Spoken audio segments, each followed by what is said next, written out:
It's time for a vacation, and Fairway Travels is here to share great specials for you to choose from. Discover the charm and features of one of Sandal's 16 all-inclusive, luxury-included, adults-only resorts, or a family-friendly beaches destination in the Caribbean. Or how about a couples resort in Jamaica? If cruising's your preference, get thunderstruck aboard Carnival Cruise Lines or set sail on an award-winning Royal Caribbean ship. Join Virgin Voyages now for a wonderful adults-only sailing. It doesn't matter if you choose to travel by plane, train, automobile, cruise ship, or rowboat, we can help you reach your dream destination. Contact Fairway Travels today at 228-365-1012. That's 228-365-1012. Or email bookitnow247@gmail.com. Fairway Travels, where your journeys keep satisfying. The station where our veterans' voices are heard, MBR Talk. Hey, thanks for tuning in. Welcome, Quack. Program are those of the speakers and do not necessarily reflect the views or positions of any entities they represent. Find us on the web at mbradio.us. Welcome to the Motivated Mindset with your host, me, Jose Flores, and we are going to go into the why behind what we do in life.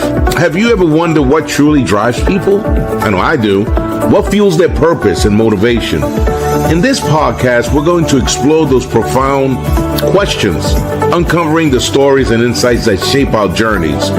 Join me as we navigate in the depths of human ambition and uncover the secrets to living a fulfilled life, purpose, and driven. Let's get motivated. Thank you. ¿Qué pasa? Hey, welcome to the Motivated Mindset with Jose Flores. I am your host. I'm a combat veteran, 30 years in the United States Army, born and raised with the Latino flavor in New York City, straight out of the Bronx, raised in Brooklyn. You know, that New York flavor. You know what I'm saying? That hustle, that grit, right? And today I wear many hats. I'm a motivational speaker, certified personal trainer, certified mediator, and yes, an end-of-life doula. This podcast is about finding out your why, your purpose, or my guest purpose. But sometime in the mix, you might find out, hey, that's something I want to do. We talk about resilience, optimism, culture, discipline, the fire it takes to keep us moving when life tries to knock us down. And we keep it real. You know, New York straight talk, Bronx humor, no sugarcoating. You came here to be educated. You came here to be involved in something. You came here to learn something. But the biggest thing is that hopefully by the time this podcast, you left a little bit stronger. You know, you got some information. And if that's what your goal is, you're in the right place. So buckle up, mi gente. It's time to get motivated, time to get focused, and time to keep that mindset sharp. I want everybody to stay frosty, stay motivated. Hoo-wah, as we say in the Army. You know what I'm saying? And part of it, of you being here, I'm glad you're here. So as you know, from September 15 to October 15, we celebrate Hispanic Heritage Month. This is where we honor the contributions, the struggles, the victories of Latinos across America. I mean, you know, I'm proud to be Latino from my roots after I joined the Army. But, you know, it's about not just the military, the arts, the science, the politics, business, and, of course, the military. We celebrate resilience, family pride, and the legacy that continues to shape this nation. Today's guest is the perfect example of that legacy. I have today with me Mr. LaBoy, right? And he's a distinguished public servant and community advocate, a cultural leader. He's a founder and executive director of Taino, the Taino American Indigenous National Organization, an organization dedicated to preserving and empowering the heritage of the Aqua Taino people. Mr. LaBoy served for over 30 years with the federal government, retired with honors, served in elite assignments with the U.S. Department of Homeland Security, including the Senior Federal Air Marshal. Today, he continues to serve as a special emphasis program manager at CISA, Cyber Infrastructure Security Agency, leading diversity, equity, inclusion, and accessibility across the federal workforce. He's also an innovator, founder and CEO of PenU, a platform designed to empower people to monetize their unique talents, to bridge gap, to build opportunity through entrepreneurship and technology. So on this Hispanic Heritage Month episode, we're talking heritage, leadership, and building system that lift each other up. So let's welcome my hermano, Denzio Boy. Gracias. Take it away. And welcome. Hey, people, we did a couple of things there, but hey, we're not even. Can you hear me, LaBoy? Yeah, can you hear me? Yes, I can. We're gonna get this started. We're not even gonna go just based on nature and things we can't control here. So, hey, we're gonna start with tell us a little bit about yourself, LaBoy, and we'll take it from there. Thank you, Jose. Man, I'm excited to be here with you and the Motivated Mindset family. My name is Denizio LaBoy. I'm the executive director and founder of Taino America, which is an acronym I use for the actual tribal name, and it stands for Taino American Indigenous National Organization. Mm-hmm. I spent over 30 years serving this country in the capacity of law enforcement and public service. But my heart has always been connected to my cultural roots, Puerto Rican native. So along the way, I discovered a calling that was bigger than just my personal journey. It was about restoring the truth and the visibility of my people and the visibility of the Arawak indigenous people, which consists of Tainos, Garafunos, Kalinagos, and Loconos. Of course, the Arawaks were a Caribbean tribe that thrived across most of the Caribbean islands. A large population of Tainos are found along Puerto Rico, Jamaica, Dominican Republic, Haiti, and in the U.S. Virgin Islands.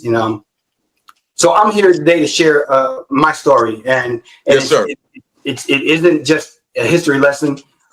It's a story of survival, empowerment, and resilience. It's about why this work matters to me, and honestly, why I feel like it should matter to everyone listening here today. I'm going to share a little bit about my journey. It started in 5th grade during Native American History Month, where my school teacher, who happened to be white, and I still remember her name, but I won't say her name, said, "Hey, is anybody Native American?" And I remember my grandmother sharing stories about her ancestors, which were obviously Tainos. And she was telling me a little bit about the Tainos and the Arawaks, the whole nine. And I was intrigued. And I remember the teacher, when I put my hand up and I said, "Me." And I said, she was like, "Oh, what tribe are you?" I said, "Oh, I'm Arawak Taino, Puerto Rican." And she said, "Oh, your people don't exist. They're dead. They were killed off." Wow. Yeah. So that's how my journey started. And it's been with me my entire life, and just, trying to navigate. At that point, I realized that that's why you don't see me. That's why you don't think that you should give me the right books or teach me the right stuff, or even matter that I even mattered. So it had a big impact on my life, and I always felt like I was trying to find who I am or what my value is. My value is in this country. When I say who I am, I knew I was, through and through, based on my personal family relationships. My parents and my family, there's no issue there, but along the big scheme of things, just trying to better understand about who we are. And then more so trying to wonder why there was so much, what I call animosity and hatred towards people that look like me. And so that's where my journey started. So as far as the organization itself, we're a nonprofit built on a simple, powerful truth. The Taino people are not extinct. We're still here, and that's a topic and a statement that we always make. We're the descendants of the indigenous Arawak people, as I mentioned. Our presence and influence is stretched across the Caribbean islands and the Americas. And our organization, we look to preserve our culture, advocate for justice, and to create a space where people can be seen and heard. I started this organization because I saw a gap. So many people in our communities are misrepresented or they're completely erased from the conversation. And we do this through education, cultural revival programs, community partnerships, and advocacy on a national level. Wow. And so we're very excited about what we're doing. because the truth matters, identity matters. Yes, it does. Representation matters. And when one culture is silenced, we all lose part of human history. And Taino isn't just about history; it's about the future. It's about building, building something our children and grandchildren can stand proudly on. Cool bean. So, with that being said, what is Taino, and what does the organization do in that sense? What we do is we look to preserve and empower the empowerment of the entire Taino, Arawak generally. My focus is Taino because I'm Taino, but essentially, as I mentioned, there's 4 sub indigenous groups under the Arawak. My focus is on my personal tribe, which is Taino. So we look to preserve and empower the identity of our people. When people ask me why does indigenous matter? Indigenous identity matter. I tell them that when you know who you are, you know how strong you are. For Taino people, centuries of colonization, they tried to erase us, but our identity is still alive in our language and our traditions and in our bloodlines. At Taino, we're building a program that makes people feel proud to say that I am Taino. And this isn't just about indigenous people. Identity gives us all strength. Whether you're African American, whether you're Latino, Asian, or from anywhere else. Preserving culture means preserving the very thing that makes us unique, but also connected. And when one community feels empowered, it empowers us all. I mentioned the word colonization. The U.S.'s inheritance of colonization. It stands at the core debate in the framing of the argument about our existence. It's vital to understand the Taino experience in modern history.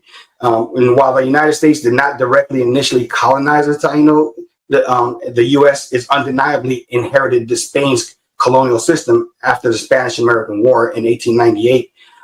And at the core of the debate is the inherited colonial exploitation. When the U.S. took Puerto Rico from Spain, it inherited structures of oppression that Spain created.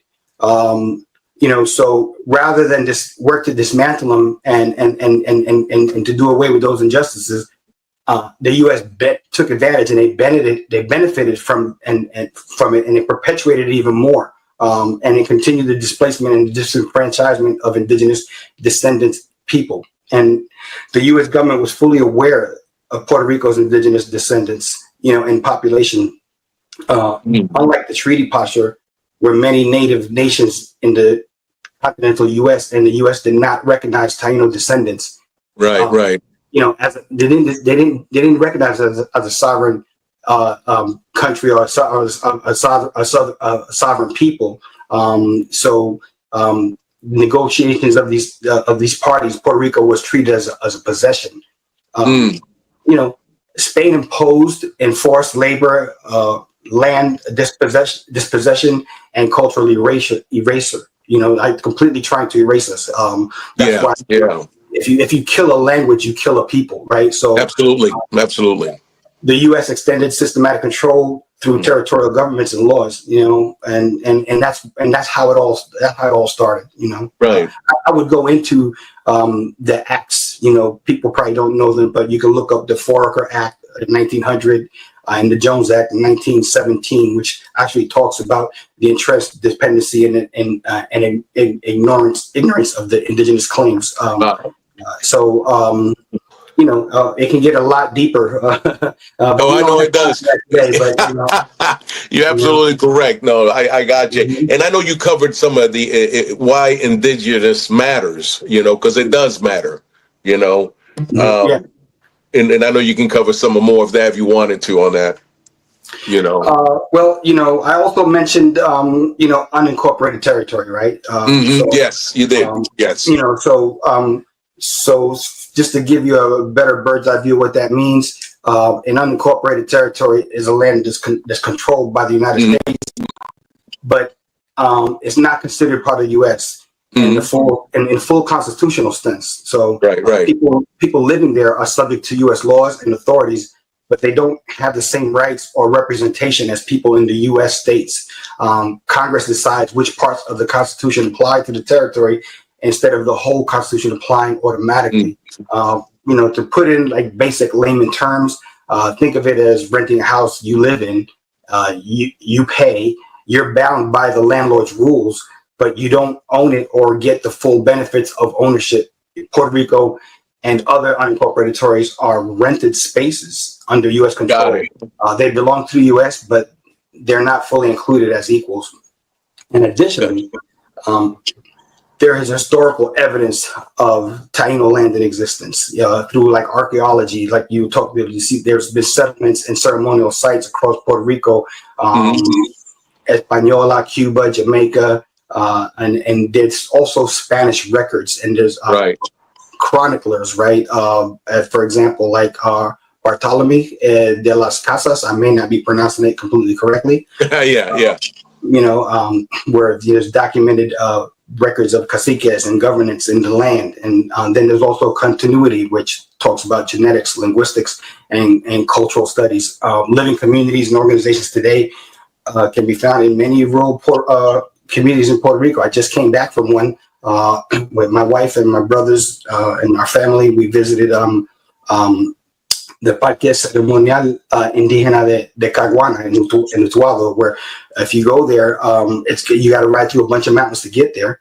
But you'll get a profound, real perspective view of some significant Taino history and information and knowledge. So I would recommend that to anybody. So there's other areas like in Ponce and Puerto Rico also, where they have like the Centro de Ceremonial Indígena. Tribes, and of course there's a lot of oral traditions, right? Family histories, like my grandmother would share with me little bits and pieces, and we preserve the practices and identity despite the suppression. Like even today, Puerto Ricans use Taino words like hamaca, right, or which stands for hammock, right? Hamaca is an Arawak Taino word. There's also huracan, right? But obviously, hurricane, right? Hurricane, right.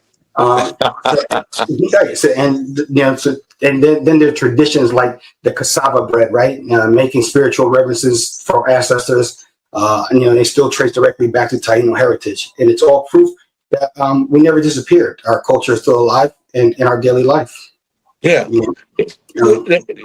No, absolutely. That brings me to the question I think when I did, like, what is Taino American Indigenous National Organization, doing to support the revival of culture, tradition, and heritage, like I said, we're doing a lot of advocacy by way of, doing, we're building programs, we're working on initiatives to help bring about the conversation, the celebration, and the revival of our language. And we're looking to raise funds ultimately to help us fight for eventual travel recognition. So that's the main purpose and goal of our organization. And we're looking to try to take a deeper dive and seeking partnerships with people who have interest, people who have knowledge. I'm not the respecter and knowledge of and the guru of all things Taino.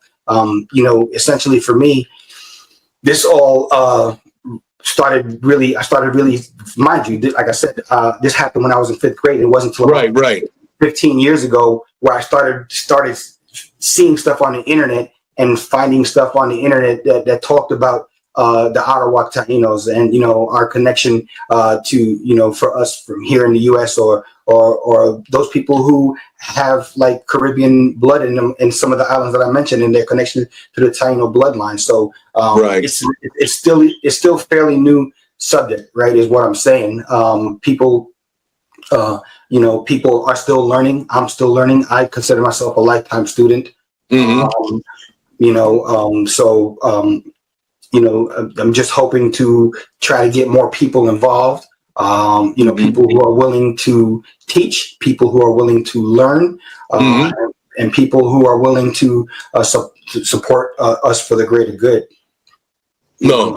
Absolutely. No, that's just amazing. I know when when I started learning about this, I was just amazed how much history I got. And the other thing is, like, what is the future, near or far, for Taino?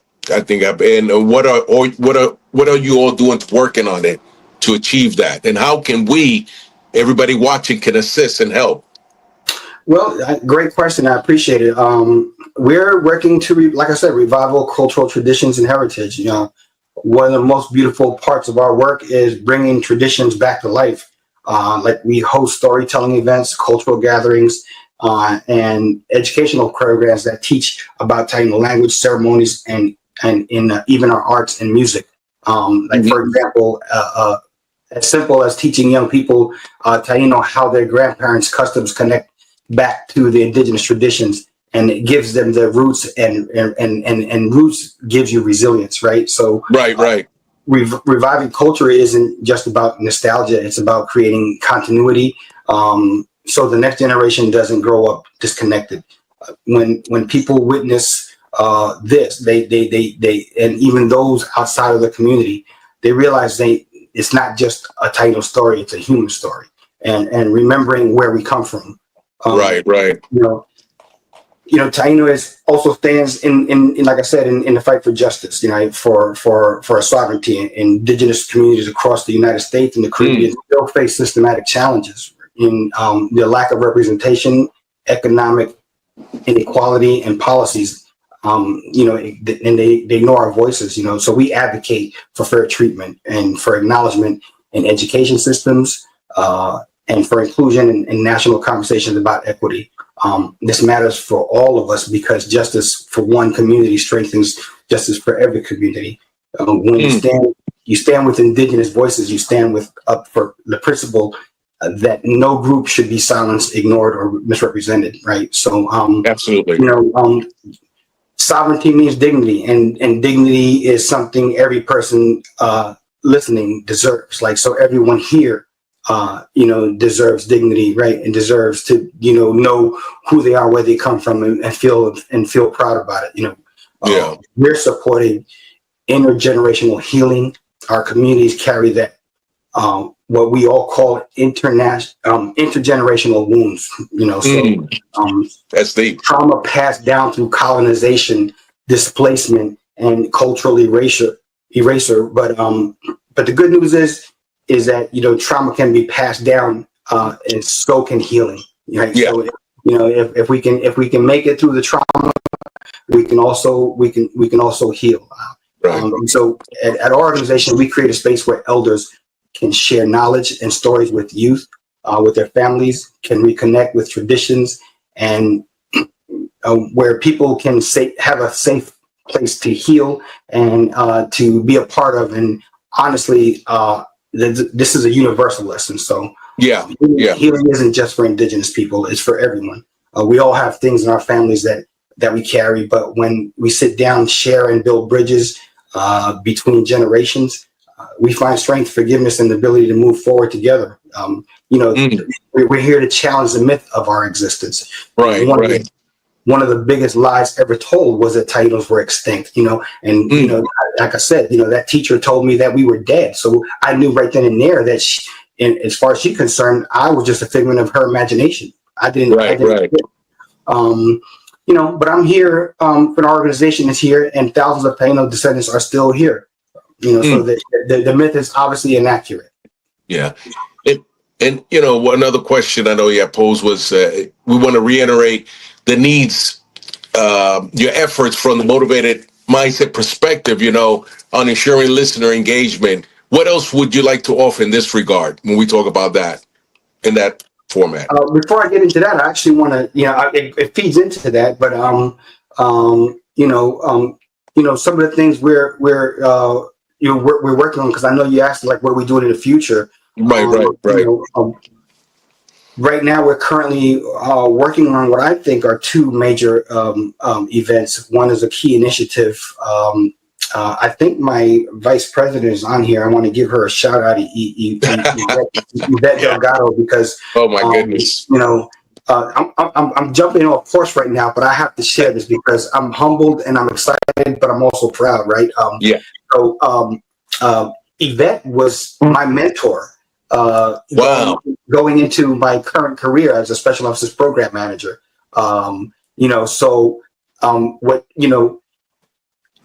She was great. She knew her job. She knew how to tell me my job and make sure that I exceeded at it and was great at it. And the entire time that she's doing that, I'm also watching her because I'm thinking about my organization and thinking to myself, right. Wow, she would be great part of my organization.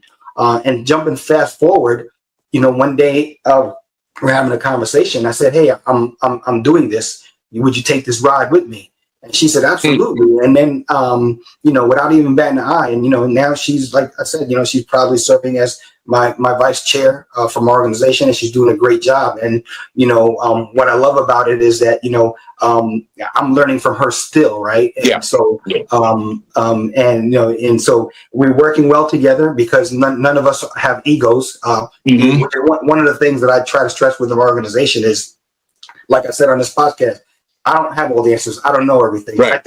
I think the smartest, greatest leaders in the world surround themselves with people who are subject matter experts.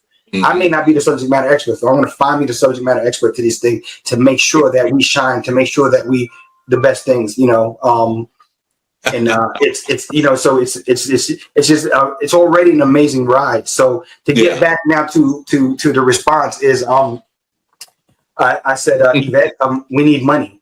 I said, Yvette, we need money. We need to raise money. I have some ideas. I welcome everybody's ideas.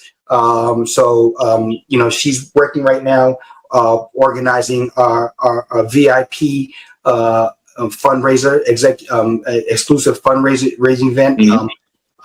It's set for April. We don't have the exact date, but this coming April. So basically it's an event where we're going to give you a bird's eye view again into who we are, what we're doing for the sake of raising funds to help support some of the causes and things that I just mentioned here today. Right. And I'm excited about that. And we already have some people who are looking forward to it. But we still need everyone's help and support. And along those lines, I'm extremely excited to one of the initiatives that I try to play golf. If I may have some of my friends and family here who have played with me, or if I can say this, I suck, right? I suck, but I'm trying, right? But I love the game. The game, and so one day, one of my cousin's golf tournaments, I was on the tee, and I'm getting ready to hit my driver, and then it's sort of like a light and an epiphany hit me, and I was like, whoa. And pulled back and stepped off the tee. And my cousin says to me, like, yo, what's going on? I said, man, I just had this crazy, phenomenal idea. I said, this is unbelievable. What is it? I said, these golf courses make billions upon billions of dollars across the U.S. Said, how often do you hear or know about any of these golf courses paying homage, giving respect, celebrating, recognizing the tribes that used to once thrive on these lands, and or more, even more so, give back to these communities that they thrive from. And it hit me. Wow, the Sacred Greens Golf Invitational. So I've been blessed with surrounding myself with some, like I said, great people. And so I said, hey, I want to. One of the initiatives that the Taino organization is doing is called the Sacred Greens Celebrity Golf Invitational. And so like I said, it's all about using golf as a tool to bring in people with like-mindedness to bring more awareness and celebrate tribes, not necessarily just Taino. Eventually, one of the main goals is to take the Sacred Greens to Puerto Rico, to Dominican Republic, to Jamaica, and do the same thing, repeat the same thing, which is, let's start having these golf courses be proud of the fact that they're thriving on our land, and let's call them into action to try to find ways to support the Native American communities that thrived on those lands. And for us, that would be Jamaica, Puerto Rico. There's plenty of beautiful golf courses in those islands. Dominican Republic. I played the Hard Rock every time I go to Dominican Republic with my cousin. Beautiful. Right.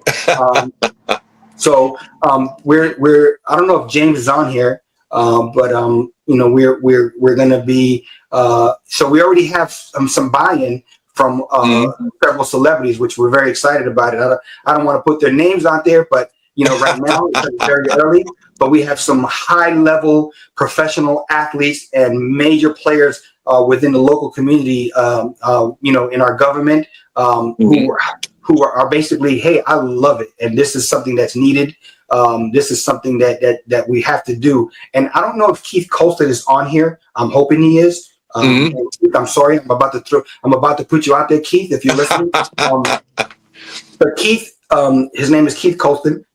Keith is what I call, in my own funny way, the highest ranking cacique or chief in the state of Maryland, because he's the administrative director for the Maryland Commission of Indian Affairs for the state of Maryland, working directly under the great Governor Wes Moore. Wow.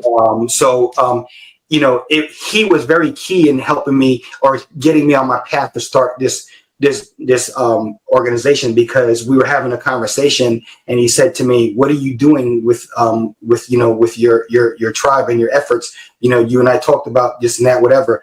I said, I've always wanted to do something by way of a nonprofit that supports. And he was very candid. He said, we both know that the Taínos did not thrive anywhere in Maryland, but just like here in Maryland and throughout the United States, there are people who identify, who maybe even don't know that they're part of the Taíno. So you have to start your organization here in Maryland. We welcome it. You would be the first and only organization that people who identify as Taínos have a place to call home. So, and that's why I ultimately I was like, I got to do this, and here we are, man. We set sail, and we're a very small group right now, and but it's not stopping us. We're moving. We're moving very strategically, and like I said, my thing for me is I'm doing my best to surround myself with people who know more than me about whatever their expert ability is, knowledge is. Let's sit down and talk, because if you're interested, there's a way for you to support us. So and that's what it's all about, man. And you're right. Real quick, shout out to Yvette. She is stupendous. She is amazing. Just so you know, I wanted to back you up on that. And as we get ready to close down, what do you want our listeners to take away today from what you put out? Thank you. What I want to do is reiterate, I'm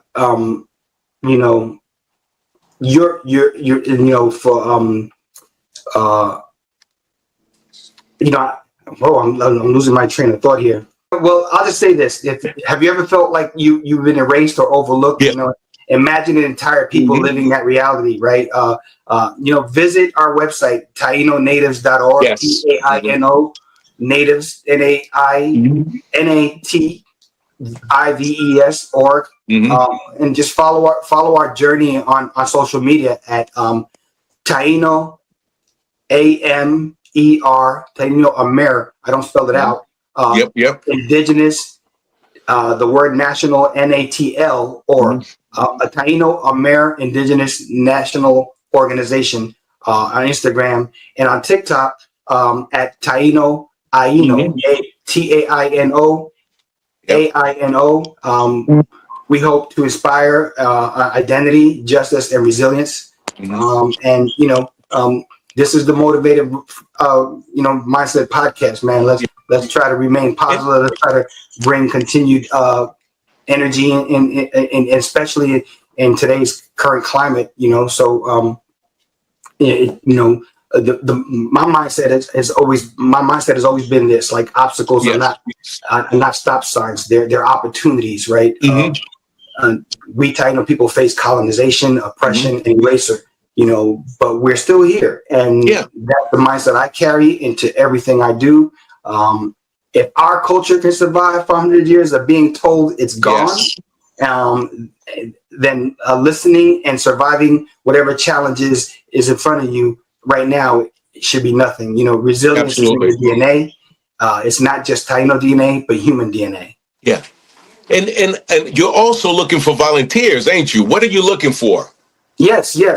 We're absolutely looking for it. We're looking for volunteers on all levels. College students, if you're out there looking to get some college hours, internships, opportunities, please reach out to us. We're available. We're looking for memberships. Please know that we take our membership seriously. At some point, you're going to be asked to take on or support or volunteer at one of our events. So you get benefits, but there is an expectation of duty as a member. It's not much, but we're serious. At least we think that we're serious about what we're trying to do here. And there's also a lot of positions within our board. We're looking for people, like I said, who are subject matter experts. So if you believe that you're a subject matter expert and you have the time and you have the willingness, please, feel free to reach out to us. We'd love to have you on board so we can continue building. Yeah, no, it's been, and yeah, definitely. And if you need to get the information, just send, DM me, send me some information, and I'll send the flyer. We'll be putting the flyer, and of course, donations. How important are donations to the organization? Yeah, I'm sorry, I missed that. I got sidetracked because I saw something. It's okay. Well, I was talking about donations. That's what keeps an organization alive. So I know you talked about it before, but hey, we can support. Yes. If you can support, by all means, every little bit counts. Every little bit counts. We are a legitimate 501c3, so we're able to take charitable donations. You can go to our website, and we have specific dollar amounts that you can contribute to. Every little bit helps. So feel free to donate if you can. Before I forget, I'm noticing in the chat, Migdalia. Good. She wrote Taínos, the first people, and yes. Let me explain what that means, right? Because a lot of people don't understand that. A lot of people don't understand that. When the colonizers, and I don't like to try I try my best not to say that one person's name, but we all know who we're talking about. Who called himself the founder of America. When he and his colonizers came over to the island of Borinquen, they came across our native people, the Taínos, and we're called the first people because we were the first indigenous group of people that he supposedly came across and attempted to slaughter. So it's a phrase that it doesn't come from a good place. But it means a lot to know that we're still here, right? So we were the first people. We're the first people that he came across, and we weren't the only natives that he tried to kill off, but we were the first ones. No, absolutely. Now, Mr. LeBoy, we're just glad that you were able to hear. Being here has made a difference. I know you've educated me, because I didn't even know, and I think we had spoke earlier. I got people in Santo Domingo and then in Puerto Rico, and I know being born and raised in New York, this has been a new thing, and I definitely will be looking into it and spreading the news on what your organization is doing, and I think it's so important. Because I'm working off the phone. Are there any other questions that you can see on there that you may want to answer? I